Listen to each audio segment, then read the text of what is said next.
Hi, this is Martha and this is Food Pantry Kitchen. And today we're going to learn how to preserve a cabbage. I had 3 of these. This weighs almost 10 pounds. What do you do with 10 pounds of cabbage? You can't eat it fresh, it'll go bad. So I want to save it. I'm going to make sauerkraut. I'm not sure exactly how much this cabbage weighs. I'm going to weigh it. I'm going to take off these outer leaves because they're not going to make nice sauerkraut. You want nice, clean, fresh looking leaves for that. So I'm going to peel off the outer leaves quick here. And get down to the more soft, the more crunchy ones. Because if you put limp leaves in your sauerkraut, you're going to have a limp sauerkraut, and you want crunchy sauerkraut. So let's see. All right, and then I'm going to weigh it because that's what I'm going to do. I have a little scale here. You can weigh it in the grocery store if you're buying it, or if you can some way get yourself a scale. It's really worth having. So that's 11 pounds. No, it's 8 pounds, 11 3/4 ounces. And I'm going to chop this up quick and put it in a bowl. It's really pretty simple. You put, for each 5 pounds of cabbage, you put 3 tablespoons of salt. It has to be salt with no other ingredients, so it has to be either sea salt or pickling and canning salt. Because if they put preservatives in it or anti-caking agents, it interferes with the ability of the lactobacteria that make sauerkraut into sauerkraut from being able to grow. So you can't use that. You got to use salt with no other thing in it but salt. Should have got a bigger knife out. It's a big cabbage. Look how nice it looks. Here you go. Put one over there. And you want to make pretty thick slices, because if you make them too thin, the cabbage will be, the sauerkraut will be limp and it will lose its crispness. So probably slices about an eighth of an inch thick will do the job.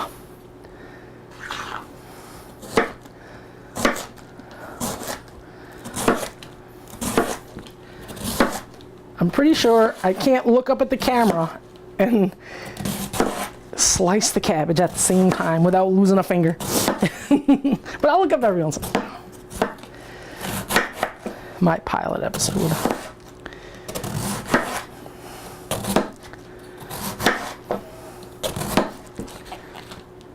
I have a nice big bowl over here. I'm going to throw these extra bits in.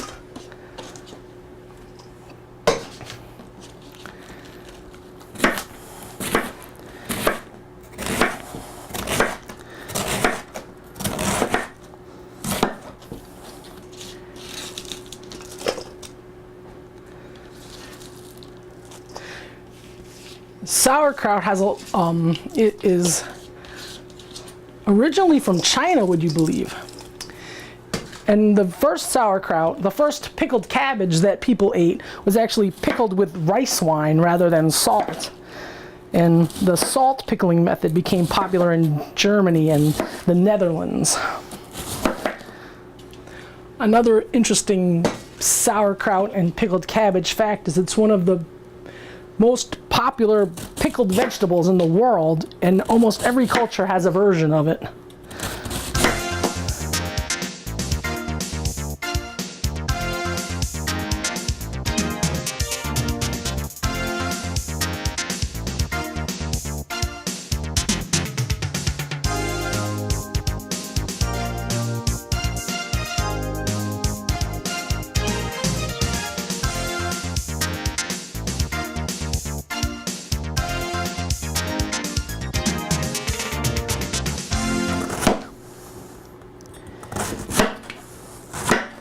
If I had tared the bowl before I started adding the cabbage, I'd weigh it again afterwards. But what I'm going to do is just weigh the bits I'm not going to put in and just subtract it from my original weight. That'll be easier.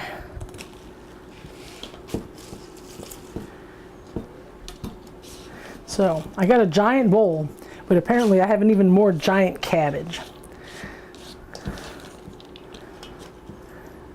So I'm going to weigh my leaves and stems I pulled off, just so I have an idea what I threw out.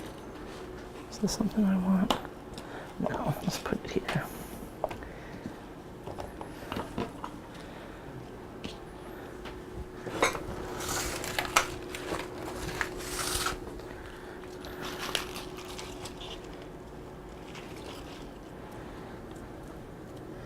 I lost 14.5 ounces to pulling it off, so there's about 8 pounds of cabbage here. This I'm just gonna put over here for now, and luckily the pot I need is really right here. Oh yeah, my magic hidey hole. So here's this beautiful, humongous pot. I'm gonna put this cabbage in here, and I'm gonna add 3 tablespoons per 5 pounds. I'm gonna have to do a little math to figure out what that really is for 8 pounds. Big pot full of cabbage. All right, so I need a calculator. I have one right here. What do you get? Let's see.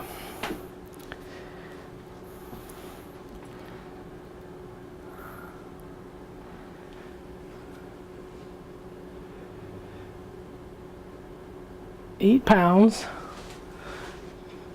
divided by 5, that's how many, that would be 3 tablespoons, so that'll be times 3.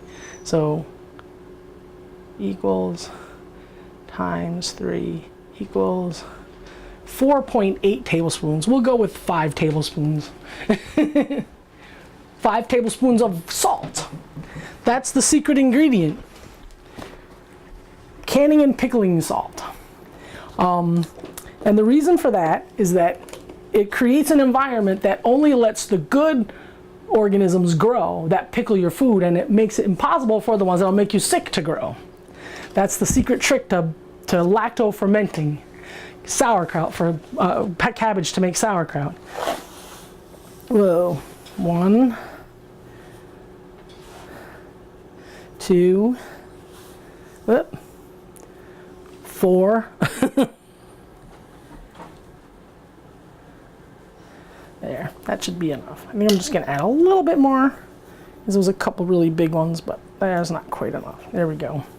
So now the next thing you gotta do is spend a whole bunch of time with freshly washed hands squeezing the cabbage with the salt.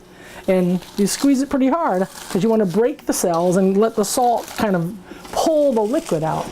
And the point of this is to actually make enough liquid from the cabbage so that the cabbage is all underneath the salty cabbage liquid, and then you can put it in an airtight container or in a sealed environment. I don't have the right equipment because I don't have a lot of money. So I got a cheap glass jar from the dollar store, and I use a Ziploc bag full of water on top of it to keep the air out. And then I put the lid on top. And believe it or not, most of this will fit in that jar, even though it doesn't look like it could possibly fit now, because it'll shrink a lot when I squeeze it and get the, let's see. I'm just gonna cut this up over here. Put this over here. I'm just gonna use this table to cut. Some of them were flat in there. I didn't cut them so they're thin enough. I'll just cut them up every once in a while when I run into them.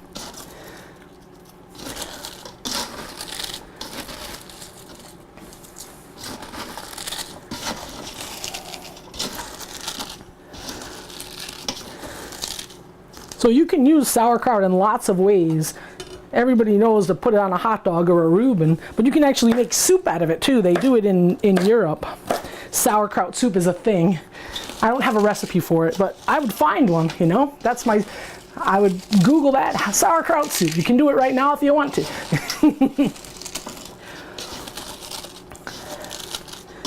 Yeah, you saw how full this was. Look, it's already shrinking down enough so you can notice the difference. See?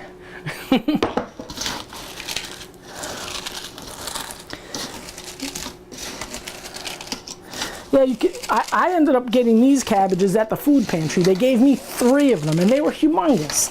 I cooked most of them. I put them in soup, and I put them in stir fries, and I made a hash out of it and served it up with eggs, sort of like you would corned beef hash, only it was just cabbage and carrots. But it fries up nice. It was good with a little onion. What else did I do with it? Of course, there's the sauerkraut.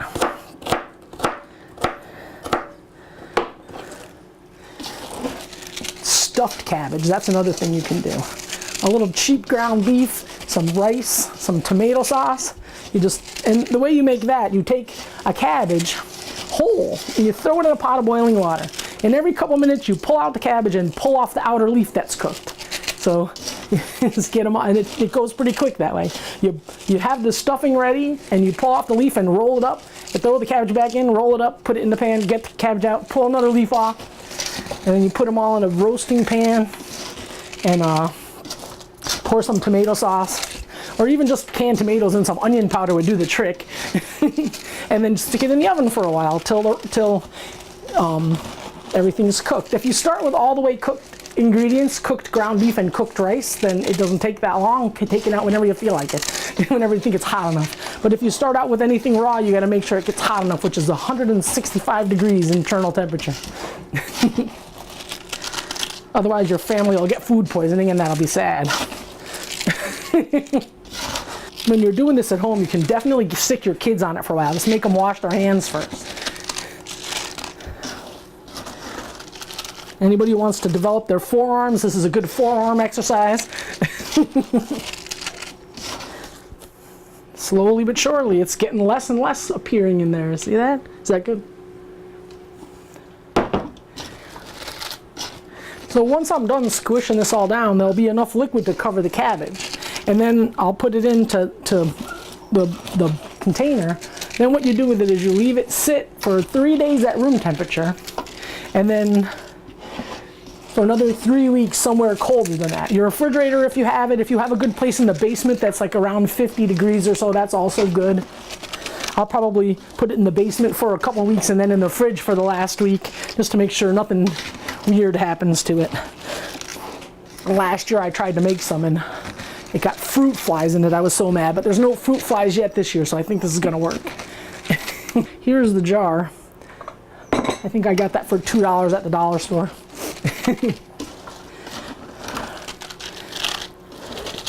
It'll be hard. I don't know if I can fit it all in that one. Luckily I have 2 of them. We'll see though. It takes a while to squish it down. It kind of depends how big the cabbage is, how fresh it is, how wet it is. I mean, some cabbages can be drier or wetter. It's hard to know. If you have help, it's better. I'm not sure how long it takes. I guess it could take anywhere from a half an hour to an hour to squeeze it all down. So, yep, after a while more, this will be liquid, and I can show you a shot of it when it's all in the jar later on.